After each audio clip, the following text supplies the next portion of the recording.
เฮือนครัวไข่กับสิใหญ่อยู่ดอกเนาะโดยระหว่างเฮือนครัวกับห้องน้ำเจ้าคิดว่าอันอยากได้ตัวใหญ่กว่าอยากได้เฮือนครัวแล้ว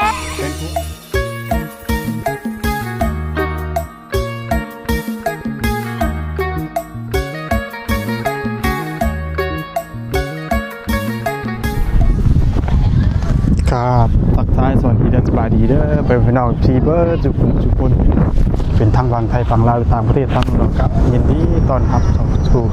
ซ่องหนวดพาเพลินคือเก่าคือเดิมเนาะพี่น้องนะกามาพบมาพ่อครับลุงหนวดยามช่วงค่ำๆเนาะพี่น้องเนาะเพราะว่าสิมาฮอดพี่น้องเลยเนาะฮอดบางเบิงเนี่ยพี่น้องมาจอดรถนี่ก็ฮอดจอดถึงกันแม่น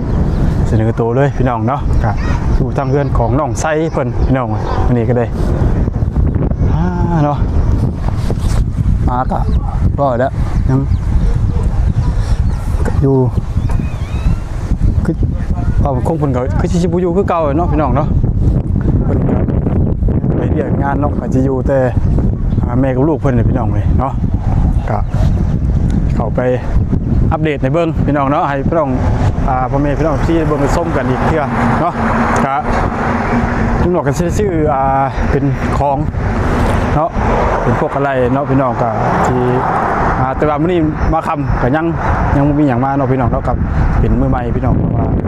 สิมาฮอดเนาะก็อื่นว่าสิมีหยังแน่มาอีกเนาะพี่น้องมาเพิ่มเติมอีกเพราะว่าตอนนี้ก็มีอย่างที่ฮู้เนาะมีบล็อกทรายปูนเสากระท่อห้องน้ำเนาะพี่น้องมางานชิ้นใหญ่ก็ถือว่าชิ้นใหญ่ที่มันนักก็ถือว่ามาครบแล้วพี่น้องเนาะก็ยังเหลือขาดกับอนุซิ่งกัจเชล่าเนาะแล้วก็ไม้นี่ก็ยังบ่ฮู้ว่าสิขาดจักเส้นพี่น้องเพราะมันยังมีไม้เก่าอยู่แล้วนะพี่น้องเนาะแต่ว่าเรื่องโทนี่ก็สิได้โทเอาโทที่ว่าเพิ่นนั่นแหละพี่น้องทั้งทีน้องชายเพิ่นเว้าเนาะเพราะว่าถ้าว่าสิซื้อใหม่ก็โทที่เพิ่นนั่นก็มามันก็บ่มีสิบ่ได้ใช้งานในเก่าเนาะพี่น้องเนาะเพราะว่ามีแล้วเขาก็ถ้าไปซื้อก็สิชิ้นเปลืองไว้อีกเนาะพี่น้องเอาตัวที่มันจำเป็นก่อนเนาะพี่น้องเนาะเป็นอย่างใดเนาะที่มันจำเป็นว่าก็ยังมีหลายอย่างคือว่าเนาะพี่น้องแล้วน้องๆก็สิทยอยซื้อมาเนาะพี่น้องเพราะว่ามันเป็นงานน้อยแล้วพี่น้องซื้อง่ายอยู่ผู้ชมนี่เนาะพี่น้องเอาพกพาได้ว่าซั่นซะ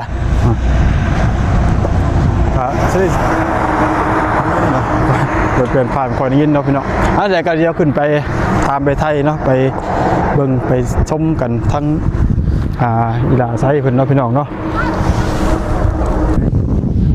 บล็อกพี่น้องเว้ยบล็อกนี่จำนวน3รายก้อนพี่น้องก็ยังขาด2ลมเนาะ2ลมเดี๋ยว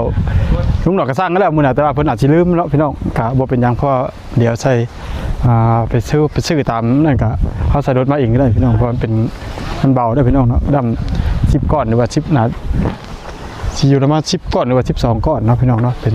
พวก2ลมพี่น้องเว้ยเนาะมีแต่นี่มา3จำนวน3รายก้อนบล็อกไม้นี่ก็คุณตอนนั้นถามมาบนโค้งบนไม้10 เซนพี่น้องเว้ยเนาะไม่ตอนนั้นไม้10 เซนพี่น้องแต่ว่าตัวนี้ก็อาจจะยังยี่ดอกเนาะแต่ว่ามันเดี๋ยวตอนนั้นสร้างมันคำนวณบางแล้วนะว่าไม่อยู่ในราว12 เซนพี่น้องเว้ยแต่ว่ามันก็ที่อาจจะเกิน12 เซนนี่ดอกเพราะว่ามันอันนี้มันบ่ถึงเป็นไม้อยู่ระหว่าง4 เมตรเนาะพี่น้องหรือว่าอะไรก็เพราะว่าสร้างมันคำนวณเบิ่งแล้วเนาะอยู่ระหว่าง12 เซนเพิ่นว่าอันนี้เฉพาะไม้พี่น้องเว้ย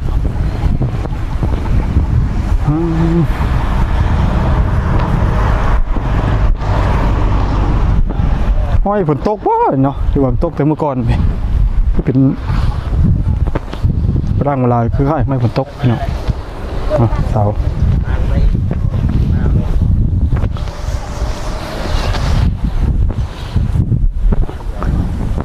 คุมนี่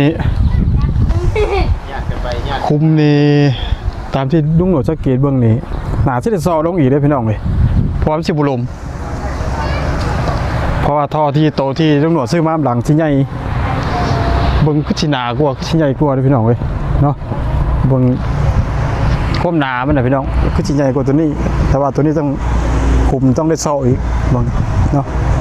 คือสิได้เซาะเอาอีกเพอซั่นมันสิลงบ่ได้พี่น้องเว้ยเนาะช่วงเห็นบ่เนาะมันมืดได้จักหน่อยเนาะพี่น้องนอก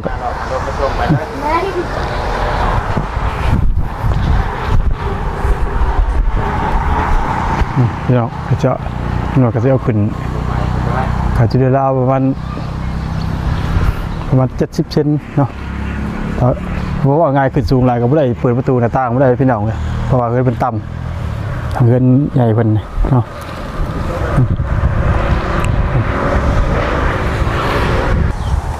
เนาะเอาไล่ครับโดยน้องไซ แต่ว่าไอ้งบทางพังเพื่อนครัวนี่ก็มีเบิดแล้วบ่ลุงหนวดดื้อจังได๋ งบเป็นอุปกรณ์นี่บ่ แม่น อุปกรณ์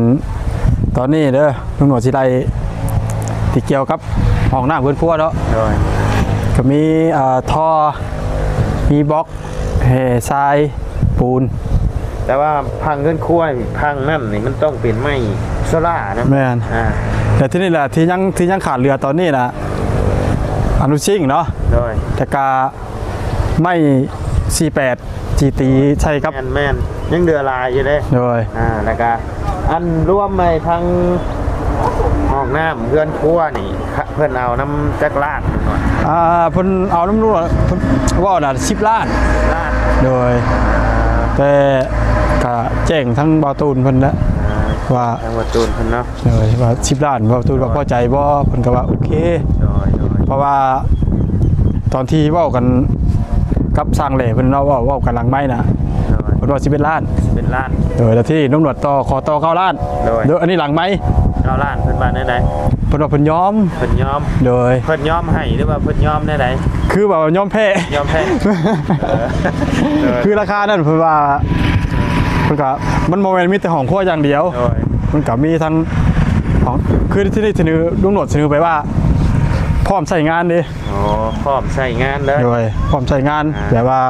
บ่ต้องมาการต่อเติมหยังเลย โดย คือโดย 10 ล้านพร้อมใช้งานก็ถือว่าโอเคอยู่เนาะ คือ เรือนครัวอย่างได้พี่น้อง โดยคือ10 ล้านแบบว่าบ่ต้องเฮ็ดหยังเลยมีแต่ว่า โดย แล้วสร้างมอบงานปั๊บ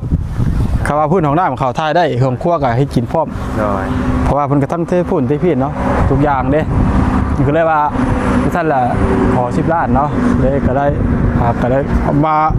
ตอนท้ายก็เลยบอกว่าขอร้องเพิ่นอีกเพิ่นก็ลดแต่10 ล้านคือเก่าอีก 10 ล้านโอเคเนาะ เนาะก็ทั้งแต่ถามทั้งว่าตูนแล้วเพิ่นว่าโอเคว่าตูนว่าโอเคเนาะ แต่ว่าทางประตูเพิ่นมาแจ้งกี่นี่งบทางครบบ่ได้เนาะ โอ้มาแจ้งแล้วบ่ โดย แจ้งเท่าไหร่นะ 4 ล้าน แต่ว่าทางเบาตูนเพิ่นมาแจ้งรอบก่อนน่ะ3 ล้านเนาะแล้วก็ทางลุงเฮิม5 ล้านเป็น8แหละทางเบาตูนเพิ่น เอา ใส่เพิ่มไปอีก2 ล้านเป็น10 ล้านแล้วก็ส่วนที่เหลือทางเบาตูนเพิ่นว่ายังสิจัดแจงใช้อีกเทื่อนึงเนาะเงินที่เหลือพี่น้อง คือค่าสร้างนี่แล้วเป็นอันที่เรียบร้อยเนาะ แล้วเลย ถือว่าหายห่วง หายห่วงแล้วค่าสร้างนี่เหลือแต่อุปกรณ์ทั้งห้องครัวหลังคาไม้นี่แหละพี่น้องเอ้ยแล้วก็เป็นพวกประตูวงกบก็ยังเนาะ โดย ยังบ่ทันมี เพราะว่าเงินน้ำหนวดกับยังเหลือบ่หลายเนาะก็สิได้ก็อาจสิบ่เพียงพอ โดย เนาะแต่ว่า เบิ่งนำทางลุงหนวดนำพี่น้องก็บอกว่าเงิน5 ล้านสิได้หยังแน่ โดย พี่น้องเอ้ย เพราะว่า ซื้อหยังได้แน่แต่ที่หลักๆก็เป็นไม้วงกบมาก่อนเนาะ โดยเอาลุงหนวดจะเอาส่วนที่ว่า กับเล็กนั่นแหละตัว โดย ที่เฮ็ดได้นะแต่ว่าปูนนี่มาแล้วเนาะ ปูนมา แล้วพี่น้องเลย คืออุปกรณ์ส่วนนี้น่ะมา 80%น่ะ โดย 80% ที่ขาดตอนขาดที่เข้าชิ้นยังเฮ็ดของน้ำบ่ได้ก็คือเล็กเนาะตอนนี้เนาะ โดย เล็กนี่เราต้องเล็กตัวเทคานพื้นนะแต่ว่า แม่นพอเท่านั้นน่ะ สร้างเพิ่นก็บอกว่าแล้วใส่8เซน ได้8เซนเนาะ โอ้ย โอ้ แต่ว่าตัวนี้มันซื้อทันง่ายอยู่แล้วเพราะว่าสร้างเพิ่นก็ยังอยู่ระหว่างการ แม่นโอ้ยยัง ดำเนินงานอยู่ แม่น พี่น้องเว้ย เฮ็ดทั้งเพื่อนน้องปูนาก็ยังบ่ทันแล้วอยู่ โดย คอยเป็นคอยไปพี่น้องเอ้ย เพราะว่าจังได๋ก็รอสร้างเลยเนาะส่วนเพราะว่ามาสิแปดนี่ยังบ่ฮู้ว่าสิใส่จักเซน น้อย ตัวนี้ยังบ่ฮู้เพราะว่า ให้สร้างเพิ่นมา แม่ คำนวณอีกที ต้องให้สร้างมันคำนวณตัวนี้ เพราะว่าเขาคำนวณบ่ถูกเนาะ น้อยโอ้แล้วคือเฮานี่บ่แม่นสร้างพี่น้อง ก็ ตามสร้างเพิ่นน่ะเนาะแต่ว่าทั้งสร้างแหล่เพิ่นนี่โอ้เพิ่นคำนวณเป๊ะๆได้ แม่น ไม่เฮือนน้องน้ำแทบสิบ่เหลือเลยลุงหนวดนี่ ก็สีไม้ลายมือมันก็คือเห็นกันนะเนาะ แม่น เพิ่นก็คักแล้ว คักพี่น้องนะ อันเพราะว่าตอนแรกอะจะหาทั้งสร้างอื่นเนาะ โดย ครั้งแรกแหละแต่ที่นี่แหละเมื่อกี้เมื่อแล้ว ก็เลยไปถามเพิ่นเนาะถามว่าถามแล้วจากนี่ไปต่อไสไปถามหลังไม้เดี๋ยวบ่ได้ถามนั่นเนาะเพิ่นก็ว่ามีแต่นี่แหละถามก็ได้จองโตวเพิ่นไว้ว่าซั่นนะ โดย แล้วไปเฮ็ดทั้งเพิ่นครัวกับห้องน้ำเพิ่นต้องใช้ได้บ่วะ โดย เพิ่นก็ว่าโอเคได้เพิ่นว่า โดย ก็เลยจังหวะ นี่แหละพี่น้องเอ้ยเฮ็ดงามเฮ็ดดีเฮ็ดหยังมีแต่ผู้จองโตวพี่น้องเอ้ยทั้งว่าวเชียงก็จองโตวไว้แล้วพี่น้องเฮ็ดห้องน้ำน้องเพื่อนน้องน้ำแล้วก็เพื่อนน้องน้อยที่ว่าพ่อเพิ่นขาขาดเด้ อ๋อ เอาเชียงก็จองไว้คือกันพี่น้องเอ้ย อืม ได้ โอ้ งานสร้างแหล่เพิ่นนี่พี่น้องเอ้ย มันที่ว่าเพิ่น โดย งานหลายก็หนึ่งคือ โดย เพิ่นเห็นรายละเอียด แม่น เก็บรายละเอียดได้ดี รายละเอียดได้ดี สองมากกะเว้าคุยกันฮู้เรื่องเด้ แม่นคุยกันง่าย แม่น เพราะว่า แล้วอะไรมันบ่งามบ่อะไรมันบ่มองนั่นครับไปบอกเพิ่นกับว่าโอเคเฮ็ดปึ๊บปั๊บ แม่น เลยพี่น้อง สมมุติว่าเขาบอกว่าเอาแบบนี้ โดย เพิ่นก็เข้าใจแล้วนะแบบว่าคำว่าสร้างอื่นน่ะเฮาก็บ่ฮู้ว่าลายสีไม้ลายมือเพิ่นสิเป็นจังไดเนาะเฮาก็ยังบ่ฮู้อีกก็คือเห็นทั่วไปยกตัวอย่างละเฮือนใหญ่เนาะบ่ก็ถือว่าบ่หลายเนาะ เป็นไงต้องใช้นั่งแล้วบัดนี้เมื่อยแล้วเนาะเอาเสร็จเนาะก็สิดูได้ประมาณนี้แหละพี่น้องเอ้ยไอ้อุปกรณ์เรือนครัวห้องน้ำนี่ 80% แล้วเนาะ ก็ยังเหลือชิ้นส่วนที่ว่า ส่วน บัดไหน วิทย์เดือนน้องปูนาแล้วก็เพื่อนค่อยเลยบ่ บ้าซั่นแหละ แล้วหันปุ๊บ หรือว่าเจ้าสิให้ไปเฮือนน้องน้ำก่อนบ่ให้มาพี่ก่อนบ่ โดยเซ่ เออ เอ้ยอีกตามคิว ตามคิวเนาะ เพิ่นจองก่อนเดี๋ยวของเพิ่น บ่แล้วเฮือนน้องน้ำน่ะงบยังก็งบอิหยังก็ยังบ่ทันได้มาหรอกพี่น้องเอ้ยเฮือนน้องน้ำมีแต่งบท่องบเสางบบล็อกที่บ่เสียงได้สร้างมาหั่นแหละพี่น้อง ยังขาดหลายอยู่ทางเฮือนน้องน้ำกันเนาะเอาโอเคซะเนาะเดี๋ยวให้ทางลุงหนวด นอกบาดนี้ห้องน้ำก็ถือว่าจอจันเข้ามาพี่น้องเลยเนาะใกล้จะเป็นความจริงได้แหละเป็นได้ดีใจแล้วเนาะบัดเนาะใกล้จะได้ดีกว่าเล็ดขึ้นป้าเลยเนาะ โดย เราจะเอาแบบใดหันหน้าไปทางใดหันหน้าแบบโค้งพุนวะ ได้ก็ได้บ่ เนาะพี่น้องกะห้องน้ำก็อยู่โซนนี้เด้อพี่น้องเด้อเพราะว่าห้องน้ำก็อยู่โซนนี้เนาะพี่น้องเนาะ อยู่หมองนี่บ่ เด้อพี่น้องเลยโดยกะอยู่ระหว่างนี่แหละ เพื่อนครัวใครก็สิใหญ่อยู่ดอกเนาะ โดยระหว่างเฮือนครัวกับห้องน้ำเจ้าคิดว่าอันอยากได้ตัวใดใหญ่กว่า อยากได้ขึ้นครัวแล้ว เป็นครัวเนาะ โดย คิดใจตรงกันกับลุงหนวดเนาะน้องไซก็ได้ เฮาก็อยากได้ขึ้นครัวแล้วสบายเฮาสิแลน โดย สิแลนสิบ่ได้สนนี่ เนาะก็คือยกตัวอย่างตาเฮือนครัวกว้างกว่าเปิ๊บห้องน้ำนี่เป็นห้องเดียวได้น้องไซ โดยห้องเดียวก็ได้ ห้องเดียวก็ได้เนาะ โดย เพราะว่า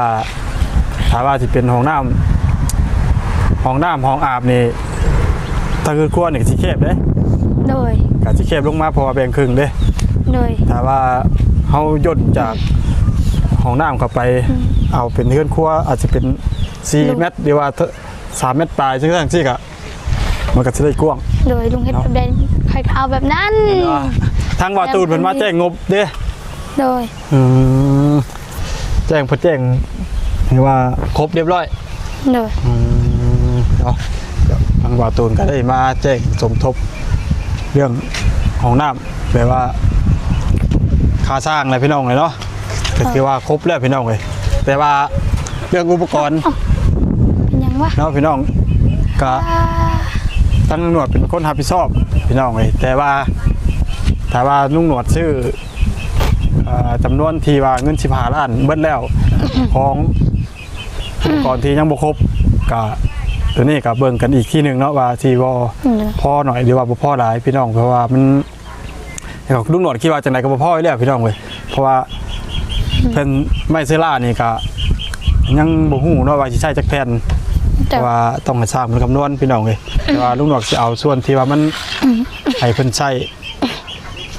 สร้างเพิ่นใช้ไปที่ว่าพร้อมเฮ็ดก่อนเนาะส่วนไหนที่ว่าเข้าน้ำหลังก็ลุงหนวดก็ซื้อตามทยอยมาเรื่อยๆพี่น้องเนาะเอาเขามาทีละอย่างเนาะ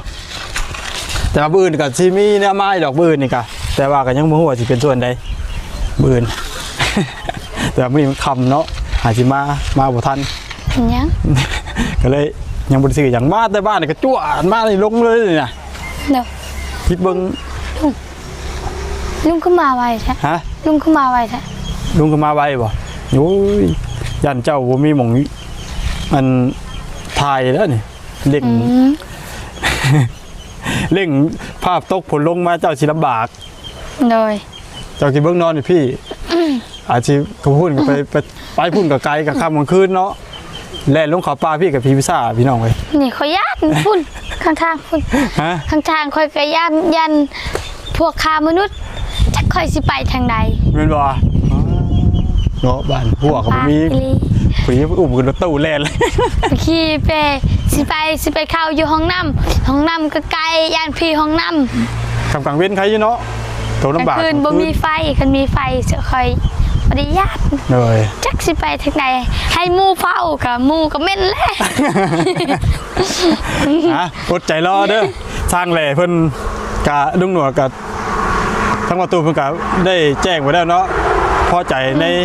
จำนวน10 ล้านเนาะพี่น้องเลยเพราะว่าก็ว่าสิตองหลายกว่านั้นก็เพิ่นกะว่าบ่ไหวเพิ่นว่าเนาะเพิ่นกะที่ว่าเพิ่นยอม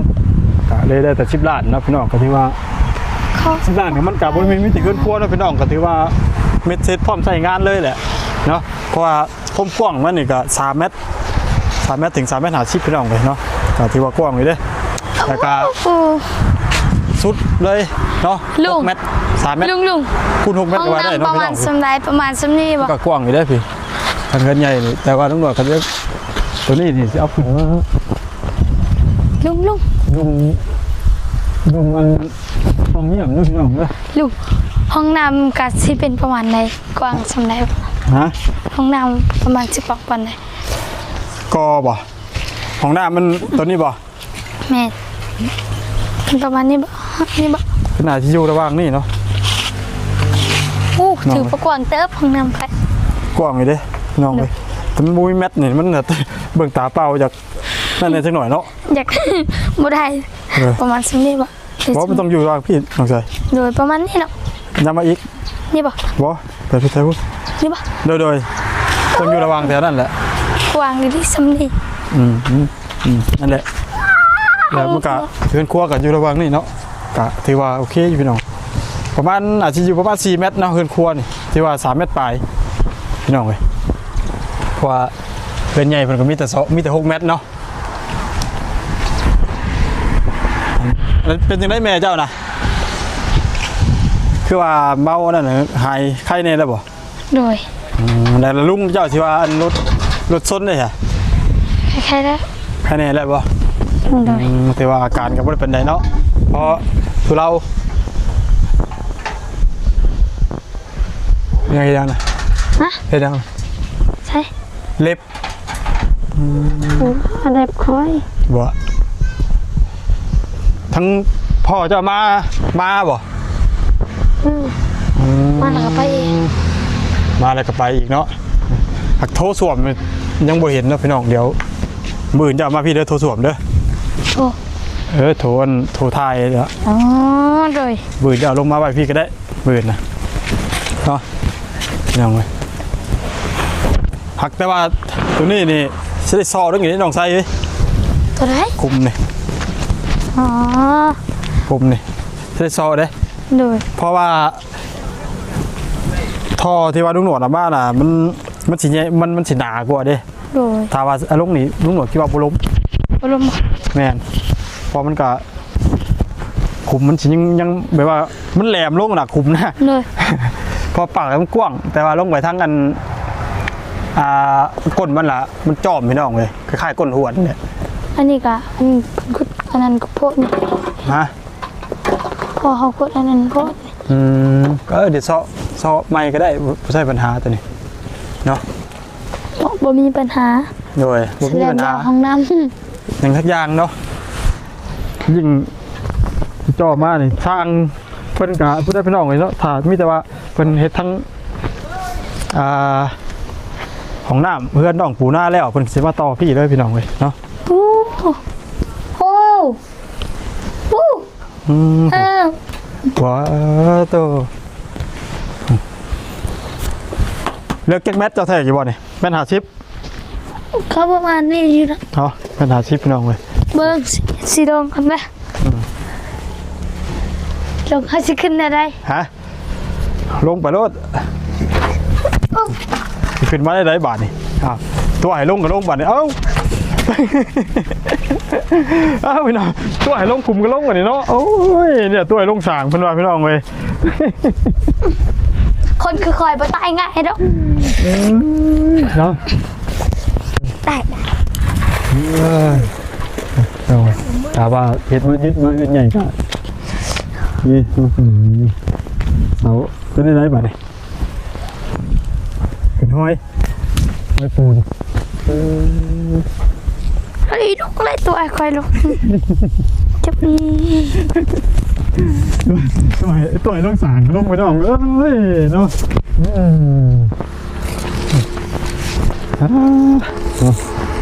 ให้คลิปลุงดังเด้ ฮะ ให้คลิปลุงดังเด้ เห็นป่ะ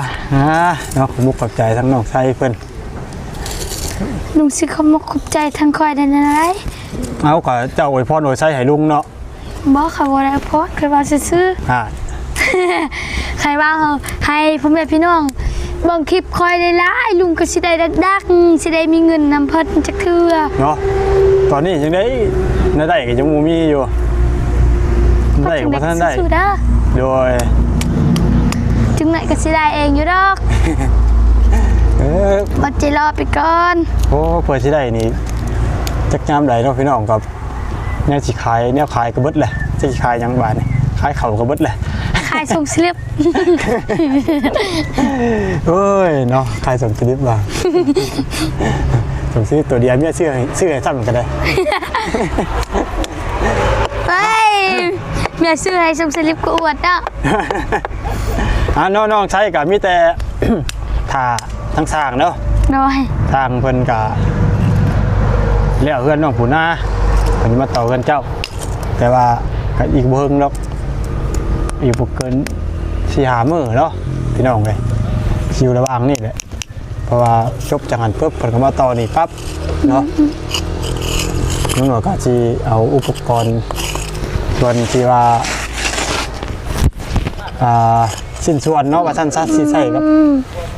เกี่ยวกับหมอเอิ้นครัวแหละพี่น้องเนาะขาดส่วนใดก็สิได้ทยอยมาเข้ามาทีละอย่างเนาะแต่ว่ามันก็ยังมีแต่ซุ้มทีเดียวกับเป็นของที่หาง่ายแน่พี่น้องเอ้ยก็มันก็บ่นักสามารถที่ใช้ทั้งรถบาบูเป็นปลามาได้พี่น้องเอ้ยเนาะไปซื้อเอาปุ๊บเอาใส่มาเลยเฮาบ่ต้องว่ามานั่งท่าคืออย่างที่ลุงหนวดสั่งหินสั่งบล็อก 3 มื้อ 4 มื้อนะน้องชายมานั่งท่า เฮ้ยว่าแต่มื้ออื่นนี่ก็สิมีเรื่องมาอยู่จักแต่ว่าสิเป็นส่วนใดเนาะพี่น้องก็ถ้าเบิ่งถ้าส้มติดตา ลุ ม งก็บ่ฮู้ว่ะ ฮะ ลุงก็บ่ฮู้ว่ะ กระดุงหน่อยหู้ยแล้วกระดุงหน่อยชื่อหยังนะ เอาก็ลุงก็บอกพี่น้องว่าทารุดบอกมามาแหวนลูกยังบ่ฮู้สิ้นส่วนลุงว่าทา ลุงบ่ได้บอกว่าลุงบ่ฮู้ชิ้นส่วนถ้าเบิ่งลุงว่าสิเป็นชิ้นส่วนใดลุงก็ว่าแม่นบ่ มาลุงว่าผิดแล้ว แม่นบ่ ทุกคนทารุนมื้ออื่นว่าสิเป็นหยังก็ทารุนฝากติดตามเบิ่งนํกันเด้ออันนี้เว้าถึกเห็นบ่ ว่าเดี๋ยวลุงยอดเขาเบิ่งในคลิปบ่ยากบ่ยากเลยตัวน่ะลุงยอดเบิ่งในคลิปมีคลิปเสียงนี่แหละเนาะฮะการใดๆเมื่อกะลุงหนวดก็สิได้ขอลำลาเลยเนาะ เนาะ เพราะว่าขึ้นไปหาทั้งน้องหน้าเพิ่นก่อนคำสิถามว่าสิทันได้แหละ เนาะ คำเนี่ยเนี่ยแบบอื่นเพื่อนแล้วลุงเขาว่าไม่ โดย เอาอันนู้นเอานั่นนี่มาลงไว้ถาสร้างเพิ่นพี่น้องเลยเนาะส่วนใดที่มันจำเป็นก่อนก็จะได้ลงบ่ง่ายก็เพื่อสร้างกันมาเฮ็ดเนาะกะพอดีแล้วพี่นุ่งเอาเด้ ทารุนมื้ออื่นว่าสิเป็นอุปกรณ์เกี่ยวกับห้องน้ำหรือเกี่ยวกับเรือนครัวทาเบิ่งนํกันเด้อพ่อแม่พี่น้อง มันก็สิส่วนเดียวกันเบิดแล้วเพอมันอยู่ในบริเวณเดียวกัน น่ะแต่มัน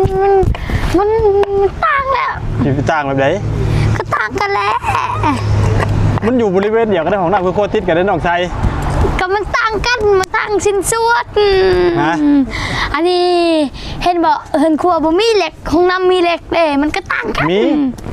มีลุงหมดหอมเลยนี่ห่างเงินบอลแหละนานเลย ไอ้ดูนี่ ลุงหมดตีอ้อมเลยนี่อ้อมมันครอบซีล้านเนี่ย โดย สิบุมีได้ยังไง มาตั้งเพื่อนนั้นมันมีดินบล็อกบิดดินบล็อกได้ห้องน้ำได้เห็นครัวบ่มีได้ เงินกลัวบุมีงบปิ่นบล็อกแต่นะ แน่ แต่ กระต่างกันแล้ว ทางกระตากเนาะพี่น้องเนาะ ลุงซื้อใครมาได้แล้ว โอเคอากาศมีแต่ทีนึงหนวดก็จะได้ลำลาเลยเนาะบืนข่าวว่าไม่พี่น้องเลยเนาะทั้งน้องไส้เพิ่นลำลาทั้งอีพีเลยเด้อเบิ่นเด้อ โดยเอาสบายดีเด้อ เดี๋ยว ไม่ได้ เนาะพี่น้องก็ทั้งบาวตูนเพิ่นพี่น้องเนาะเพิ่นก็ได้กลับมาแจ้งเรื่องค่างบค่าสร้างก็เพิ่นว่าพอแล้วพี่น้องเนาะจำนวน10 ล้านเพิ่นว่าก็มีมาเพิ่มเติมอีกพี่น้องเนาะก็ถือว่าเรื่องค่าสร้างนี่เบิดปัญหาไปแล้วพี่น้องเนาะก็ยังแต่ว่าส่วนอุปกรณ์ก็เป็นทางนุ่งหนวดเนาะไว้ใส่อย่างแน่เสียงแน่ก็มี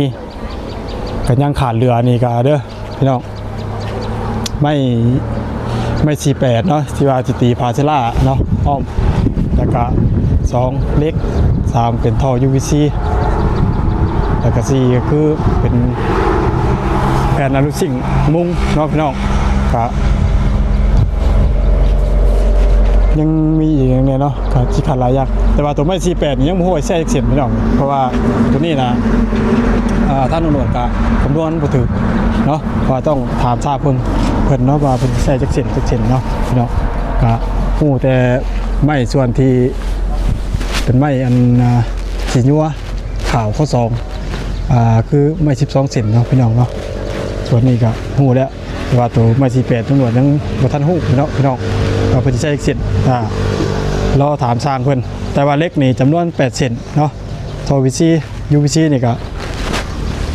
น่าสิเส้นเดียวเนาะ4เมตรหรือว่าสักประมาณ4เมตรพี่น้องเนาะขออภัยพี่น้องท่อ UVC ที่ว่าจอดไปทางห้องน้ำก็ถ้าว่าพอเงินน้ำลุงหนวดนี่ก็ยังเหลืออยู่ประมาณ5 ล้านไปเนาะพี่น้องเนาะก็ถือว่าแต่ผมว่าสิได้อย่างแน่เนาะพี่น้องก็เรารุ่นกันพี่น้องเลยว่าสิขาดยังอีกเหลือยังเนาะแต่ว่าที่แน่ลุงหนวดคิดว่าเงินจำนวน5 ล้านนี่5 ล้านปลายนี่คิดว่าบ่น่าสิพอพี่น้องเลยเนาะลุงหนวดว่าเพราะว่ามันก็อารุชิ่งนี่ก็ผมว่าสิใช้จักเม็ดเนาะเพราะว่าถ้า3 เมตร50ข่าวไม่ข่าวพี่น้องชิยัวเพิ่นว่าประมาณ5 เมตรก็ต้องใส่สังสี5 เมตรเนาะพี่น้อง 5 เมตรเนี่ยก็บ่ฮู้ว่าแผ่นเท่าใดเนาะพี่น้องหนวดก็บ่เคยซื้อเทื่อพี่น้องเว้ยเนาะตัวนี้ก็ยังบ่ฮู้แต่ว่าใช้จักแผ่นนี่1 2 3 4 5 6 7 8แผ่นพี่น้องเว้ยเนาะอันนี้สิ่งนี่8แผ่นเพราะว่ามันซ้ำเดียวกับเพื่อนใหญ่เนาะพอเพื่อนใหญ่มัน8แผ่นเนาะ8แผ่นนี่ก็ถ้าว่าชี้ว่า5 เมตรก็ต้องใช้5 เมตรคือกันเนาะพี่น้องเว้ยก็แต่ว่า5 เมตรมั่วถึกแผ่นเท่าใดเนาะพี่น้องก็มีแต่ว่าถ้าเบิ่งถ้าส้มถ้าติดตามเราติดตามพี่น้องเนาะว่าสิเงินจำนวนนี้ว่าสิได้อีหยังแน่เนาะพี่น้องว่าสิพออย่างแน่ขาดเรือส่วนใดแน่เนาะพี่น้องก็ถ้าเบิ่งถ้าส้มถ้าลุ้นกันคลิปต่อไปเด้อพี่น้องเด้อสำหรับคลิปนี้ก็ต้องขอลำลาด้วยเนาะพี่น้องเนาะฝากพี่น้องซีอยู่ดีไม่แห้งให้บ่แม่ฝากให้พี่น้องซีกดไลค์กดแชร์กดเป็นกำลังใจให้กับทางหน่วยเด้อพอทางหน่วยก็จะได้มีกำลังใจถ่ายคลิปลงคลิปใหม่ๆให้พี่น้องซีได้เบิ่งได้ชมกันไปเรื่อยเนาะก็มีแต่ให้พี่น้องซีอยู่ดีไม่แห้งสุขภาพร่างกายร่ำรวยทองเฮงๆปังๆเบิดสุขสุขคนเนาะสำหรับคลิปนี้ก็สวัสดีบ๊ายบาย